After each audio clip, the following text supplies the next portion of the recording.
मेहनत और काबिलियत के दम पर होगी या फिर छात्रों को हर वक्त शिकायतों और निगरानी के डर के साए में रहना होगा?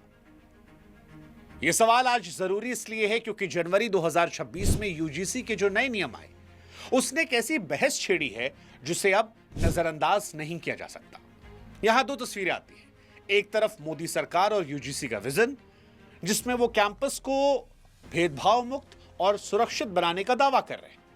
वो ये लॉजिक दे रहे हैं कि हर छात्र को सम्मान के साथ पढ़ने का हक है और इसके लिए सख्त नियम जरूरी, क्योंकि समाज की कड़वी सच्चाई है, कई बार पीड़ित सामाजिक दबाव में शिकायत करने से डर जाते हैं। लेकिन इस डर को दूर करने के लिए जो उन्होंने नियम कानून बनाए, उसको लेकर एक दूसरा वर्ग है जो डर रहा है और वो ये सवाल पूछ रहा है कि क्या मोदी जी सवर्ण होना उनके अस्तित्व के लिए अपराध मान लिया गया है?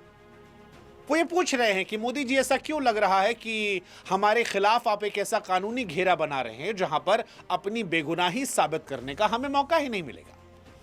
अब मोदी सरकार ने डर को भगाने के लिए जो नियम बनाया, उससे पैदा हुआ डर यह साबित तो नहीं करता कि नियम गलत है। हालांकि यह चर्चा जरूर छिड़ता है कि क्या यूजीसी और मोदी सरकार के नियमों को और बेहतर बनाने की जरूरत है? क्या वाकई बराबरी के नाम पर एक ऐसी व्यवस्था तैयार की जा रही है जहां सवर्ण होना आज सवर्णों की सबसे बड़ी कमजोरी बन रहा है? देखिए, यह सवाल बड़ा महत्वपूर्ण है और सोशल मीडिया इन सवालों से पटा पड़ा है। लेकिन इस सवाल को समझने के लिए हमें पहले यूजीसी के नियमों को समझना पड़ेगा कि क्या और क्यों ये नियम लागू किए गए। तो यूजीसी के जो नियम है वो 13 जनवरी 2026 को सामने आते हैं। सरकार का कहना था कि इन्हें नई शिक्षा नीति के तहत लागू किया जाएगा ताकि पढ़ाई की जगहों पर सभी को बराबरी का मौका मिल सके। पिछले कुछ सालों में कैंपस के अंदर भेदभाव की जो खबरें आई, उन्हें देखते हुए सरकार यह महसूस करती है कि पुराने नियम काफी नहीं थे और इसीलिए मोदी सरकार हर कॉलेज में खास सेंटर और कमेटी बनाना जरूरी कर रही है।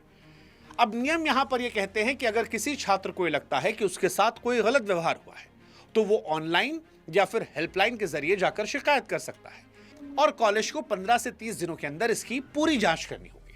कुल मिलाकर कहें तो सरकार की नीयत यहां पर स्पष्ट तौर पर यह दिखती है कि एक ऐसा सिस्टम बनाया जाए जहां पर पिछड़े छात्रों को असुरक्षा महसूस ना हो। लेकिन उनके पिछड़े छात्रों को लेकर जो उनकी नीयत है, इसी की आड़ में सामान्य वर्ग जो है वो अपने लिए गहरी चिंता जाहिर कर रहा है। इस पूरे विवाद में सबसे बड़ी वजह वो बदलाव है जिससे पुराने नियमों की तुलना में काफी बदला गया है। साल 2012 के पुराने नियमों में एक प्रावधान था कि अगर कोई व्यक्ति जानबूझकर किसी पर भेदभाव का झूठा आरोप लगाता है तो शिकायत करने वाले को भी सजा दी जाएगी। अब यह एक तरीके का सुरक्षा कवच था ताकि जो नियम बनाए गए हैं उनका गलत इस्तेमाल ना किया जाए।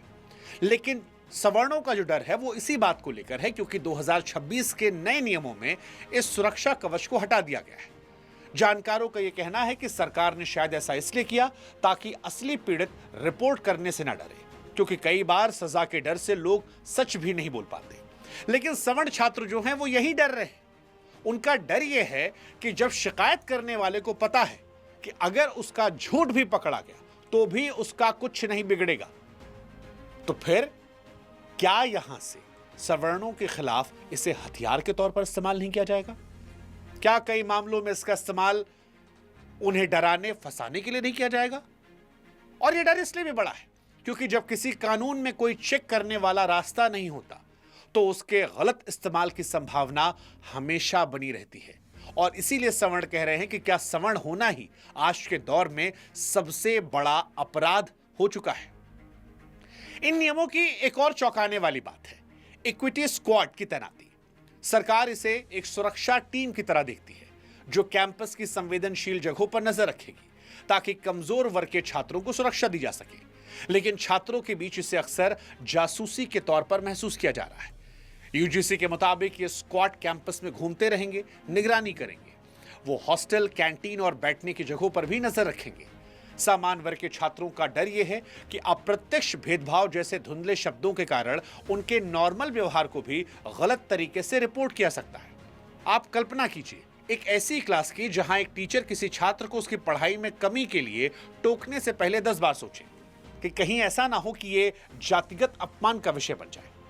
छात्रों का आपस में मजाक करना, ये पढ़ाई की उस आजादी को क्या खत्म करेगा जहां छात्र और टीचर खुलकर बात करते हैं?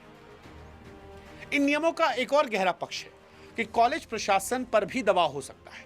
यूजीसी ने साफ कहा है कि अगर किसी कॉलेज में शिकायत का निपटारा सही से नहीं किया गया तो उस कॉलेज की फंडिंग को रोक दिया जाएगा, उसकी मान्यता तक को रद्द किया जा सकता है। अब इसका नतीजा क्या होगा? इसका नतीजा यह हो सकता है कि कॉलेज का प्रिंसिपल या मैनेजमेंट अपनी कुर्सी और फंड बचाने के लिए कार्रवाई करेगा, कड़ी कार्रवाई करेगा। जब कॉलेज की साख पर बात आएगी तो प्रशासन कई बार न्याय करने के बजाय मामले को रफा दफा करने या शिकायतकर्ता को खुश करने की कोशिश कर सकता है। ऐसे में सवर्ण छात्रों का डर यह है कि उन्हें अपनी बात रखने का सरकार ने कोई मजबूत मौका दिया ही नहीं है। नियम यह भी कहते हैं कि शिकायत कहां करनी है, लेकिन यह नहीं बता पाते कि अगर कोई छात्र गलत फंसाया गया तो वो अपनी बेगुनाही कैसे साबित करे। और क्योंकि कॉलेज मैनेजमेंट पर प्रेशर है कि इतनी समय सीमा में आपको शिकायत सॉल्व करनी है, तो ऐसे में सवर्ण छात्रों को डर है कि क्या हम फंसेंगे, बार बार फंसेंगे। किसी एक बेगुनाह को बचाने के लिए क्या आप किसी और को हथियार देंगे जो किसी और बेगुनाह को फंसा दे? कानून तो कहता है कि 100 कसूरवार छूट जाएं, लेकिन एक बेगुनाह को सजा नहीं होनी चाहिए। लेकिन सवर्णों का डर यही है कि जिनको आप ताकत दे रहे हैं उनको ताकत देना अच्छी बात है, लेकिन उनके ताकत के चलते कहीं आप इधर भेदभाव तो नहीं कर रहे हैं, यहां गलत नहीं कर रहे हैं। वो जाति का डर जो वहां था वो क्या यहां नहीं फैला रहे हैं? इस कानून के विरोध में अक्सर सजा की दर की बात कही जा रही है। हालिया रिपोर्ट कहती है कि SC/ST एक्ट में सजा होने की दर 34 से 42% के बीच है, और यही बात सवर्ण छात्र बार बार कह रहे हैं। उनका मतलब यह है कि एक बड़ी संख्या में कोर्ट मामलों में सबूतों की कमी की वजह से मामले टिक नहीं पाते, या तो आपस में समझौता हो जाता है। हालांकि इसका मतलब यह नहीं कि सारे केस फर्जी हैं, लेकिन यह जरूर दिखाता है कि कानूनी प्रक्रिया में कई बार बहुत सारे गलत मामले गलत दिशा में जाते हैं। रोहित वेमुला जैसे हाई प्रोफाइल मामले में भी जब सालों बाद पुलिस की रिपोर्ट आई और किसी को दोषी नहीं पाया गया, तब तक उस छात्र या प्रोफेसर का पूरा करियर और इज्जत तबाह हो चुकी थी। अब यहीं पर सवर्ण छात्र ये सवाल उठा रहे हैं कि अगर उनके खिलाफ कोई गलत शिकायत होती है और वो सालों बाद बेगुनाह साबित होते हैं तो उनके नुकसान की भरपाई कौन करेगा? और क्योंकि दोषी के खिलाफ आपने काउंटर करने का मौका नहीं दिया है, ऐसे में उनके खिलाफ केस जो है वो बड़ी संख्या में लोग करेंगे, क्योंकि उन्हें ये बात पता है कि गलत होने के बावजूद भी उन पर कोई एक्शन नहीं होगा। ये इस मामले को बड़ा पेचीदा बनाता है। हालांकि इस मामले का एक राजनीतिक पहलू भी है जिसे नजरअंदाज नहीं कर सकते। सवर्ण वोटर इस सरकार का हमेशा से एक मजबूत स्तंभ रहा है। उसे इस बात की उम्मीद थी कि सरकार काबिलियत का सम्मान करेगी, लेकिन इन नियमों के आने के बाद सवर्णों के मन में यह सवाल उठ रहा कि क्या सरकार अब केवल चुनावी समीकरणों के दबाव में काम कर रही? 10% EWS आरक्षण देकर जो भरोसा सरकार ने जीतने की कोशिश की थी, उसे लेकर अब ये लोग शक पैदा कर रहे हैं। वो कह रहे हैं कि जब कॉलेज में बनने वाली कमेटियों की बात आती है तो वहां सवर्ण छात्रों की बात सुनने के लिए कोई न्यूट्रलिटी नहीं दिखती। किसी भी स्वस्थ समाज के लिए जरूरी है कि हर वर्ग को लगे कि उसकी बात को सुना जा रहा है। जब सवर्ण छात्र को लगता है कि उसे केवल शोषक मान लिया गया है तो वो मानसिक तौर पर टूटने लगता है, और यही वजह है कि आज का मेधावी छात्र देश छोड़कर बाहर जाने की सोचने लगा है। अब सवाल यह है कि शिकायतें बहुत सारी, लेकिन समाधान क्या है? बैलेंस कैसे लाया जा सकता है? देखिए, समानता और न्याय के बीच तालमेल बनाने के लिए केवल आलोचना काफी नहीं है। इसके लिए हमें कुछ ठोस सुझावों पर काम करना होगा ताकि सवर्ण और वंचित दोनों वर्गों के हितों की रक्षा हो सके।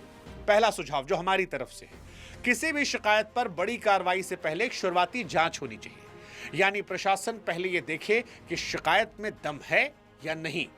दूसरा सुझाव, हर कैंपस में एक आजाद टीम होनी चाहिए, इंडिपेंडेंट रिव्यू पैनल, जिसमें बाहर के जानकार और रिटायर्ड जज हो जो बिना दबाव के सच का पता लगा सके।